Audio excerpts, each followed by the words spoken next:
तर मित्रांनो, संजय गांधी निराधार अनुदान योजना व श्रावणबाळ सेवा राज्य निवृत्तीवेतन योजना या लाभार्थ्यांना शासनाने 1,500 रुपयेवरून 2,500 रुपये इतके जे अनुदान आहे ते देण्याचे मंत्रिमंडळ बैठकीमध्ये निर्णय घेण्यात आलेला होता.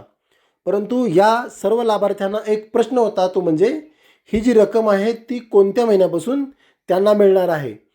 तर अशा शासनाने 15 सप्टेंबर 2025 रोजी एक जी आर काढलेला आहे आणि त्या जी आरमध्ये याबद्दलची सविस्तर माहिती दिलेली आहे. मित्रांनो, इथे पाहू शकता तुम्ही, ही जी तारीख आहे ही आहे 15 सप्टेंबर 2025 आणि इथे त्यांनी सविस्तर अशी माहिती दिलेली आहे. आपण थोडक्यात याबद्दलची माहिती घेणार आहोत. इथे पाहू शकता 1500वरून 2,500 रुपये इतके करण्याबाबत आणि त्याच्यानंतर त्याच्या खालोखाल पाहू शकता तुम्ही, ही जी रक्कम आहे ती कोणत्या महिन्यापासून जमा होणार आहे याबद्दल देखील याबद्दल माहिती दिलेली आहे.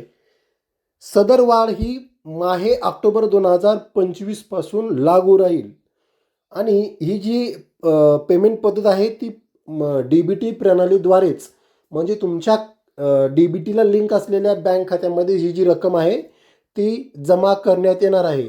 तर ही आपल्या संजय गांधी निराधार व श्रावणबाळ सेवा राज्य निवृत्तीवेतन योजनेअंतर्गतच्या लाभार्थ्यांना एक आनंदाची आणि तितकीच महत्त्वाची अशी अपडेट होती. मित्रांनो, अशाच अपडेटसाठी आपल्या चॅनलला सबस्क्राईब करायला विसरू नका व शेअर करायला विसरू नका, जेणेकरून सर्व लाभार्थ्यांना याबाबतची माहिती मिळणार आहे. परत भेटू एक उपयुक्त नवीन व्हिडिओ घेऊन.